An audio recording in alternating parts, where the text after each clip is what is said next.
Hi hello నమస్తే. నేను మీ doctor Ganesh Adimulam, urologist and transplant surgeon, trust hospital Kakinada. గత వీడియోలో మనం స్టెంట్ ఎప్పుడేయాలో తెలుసుకున్నాం. ఈ వీడియోలో స్టెంట్ వల్ల వచ్చే ఇబ్బందులేంటి, దాని మీద ఉన్న అపోహలేంటో తెలుసుకుందామండి. స్టెంట్ అనేది మనకు తెలుసు ఒక ఫారెన్ బాడీ బయట నుంచి లోపల పెడతాం కాబట్టి దానివల్ల అప్పుడప్పుడు కొన్ని ఇబ్బందులు వచ్చే అవకాశం ఉంటుంది.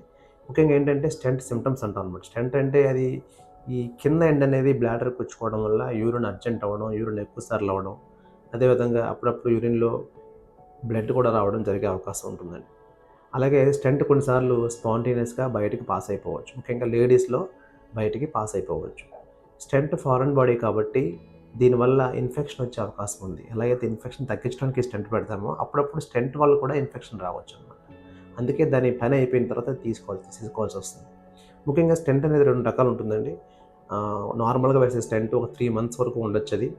అదే లాంగ్ టర్మ్ స్టెంట్ అంటాము. ఏదైనా క్యాన్సర్ పేషెంట్‌లకి లేదా మాటిమాటికి ఇన్ఫెక్షన్ వస్తున్న పేషెంట్‌లకి వేస్తూ ఉంటాము. ఈ స్టెంట్స్ అనేది 1 ఇయర్ వరకు, 1 సంవత్సరం వరకు ఉండొచ్చనమాట.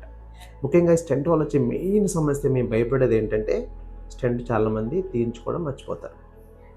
అది మర్చిపోతే ఏమవుతుంది, స్టెంట్ మీద అనేది ఒక బెరడులాగా ఒక స్టోన్ ఫామ్ అయిపోతుందనమాట. సో, ఈ యూరిన్‌లో ఉన్నటువంటి ఈ సాల్ట్స్ అన్నీ కూడా దాని మీద డిపాజిట్ అయిపోయి ఒక స్టోన్ కింద తయారవుతుంది. ఆ తర్వాత స్టెంట్ బ్లాక్ అయిపోతుంది.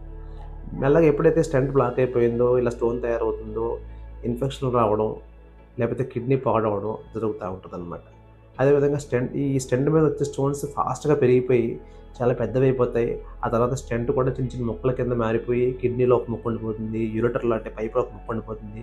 బ్లాడర్‌లో ఒక ముక్క ఉండిపోతుంది. అలా మల్టిపుల్ స్టోన్స్ అనమాట. కిడ్నీలో స్టోన్స్, యూరెటర్‌లో స్టోన్స్, బ్లాడర్‌లో స్టోన్స్ రకరకాలుగా ఈ స్టెంట్ ముక్కలైపోయి స్టోన్స్ కింద తయారవుతుంది. దీన్ని మేనేజ్ చేయడం చాలా కష్టమైపోతుంది. జనరల్‌గా ఈ స్టేజ్‌కొచ్చేటప్పటికి కిడ్నీ ఫంక్షన్ కూడా చాలా వరకు డ్యామేజ్ అయిపోతుంది. అందుకే ముఖ్యంగా పేషెంట్స్ మేము ఏం చెప్తామంటే మర్చిపోకండి, తప్పకుండా పలానా డేట్‌కొచ్చి స్టెంట్ తీయించుకోండి మరీ మరీ చెప్పి వాళ్ళతో సంతకం కూడా పెట్టించుకుంటా ఉంటాం. ఏవండీ? సో, ఇది మెయిన్‌గా స్టెంట్ వల్ల వచ్చే ప్రాబ్లమ్స్ అనమాట. అయితే స్టెంట్ మీద కొన్ని జనాలకు అపోహలు కూడా ఉన్నాయండి. స్టెంట్ అనేది హార్ట్‌లో స్టెంట్ ఏస్తారండి. అది కూడా మరి పర్మనెంట్‌గా ఉంటుంది కదా! ఇది కూడా ఉండిపోతుంది అంటే ఉండదండి. ఇది 3 మంత్స్ లేదా 1 ఇయర్ ఉండది. ఇది మళ్ళీ మార్చుకోవడం గాని, తీసేసుకోవడం గాని చేసుకోవాలి. హార్ట్‌లో స్టెంట్ అనేది పర్మనెంట్‌గా ఉంటుంది. తర్వాత స్టెంట్ ఏసుకున్నాక నేను బెండ్ అవ్వచ్చా, పనులు చేసుకోవచ్చా, కూర్చోవచ్చా అంటే లాస్ట్ టైం చూసాము. స్టెంట్ అనేది చాలా ఫ్లెక్సిబుల్‌గా ఉంటుంది, బెండ్ అవుతుంది. మనం బెండ్ అయితే మనతో పాటు అది కూడా బెండ్ అవుతుంది. కాబట్టి అదేమి మన పొజిషన్ మారడం వల్ల అది పొజిషన్ మారిపోవడం గాని అట్లేమి జరగదనమాట. ఇదండి ఈరోజు వీడియో.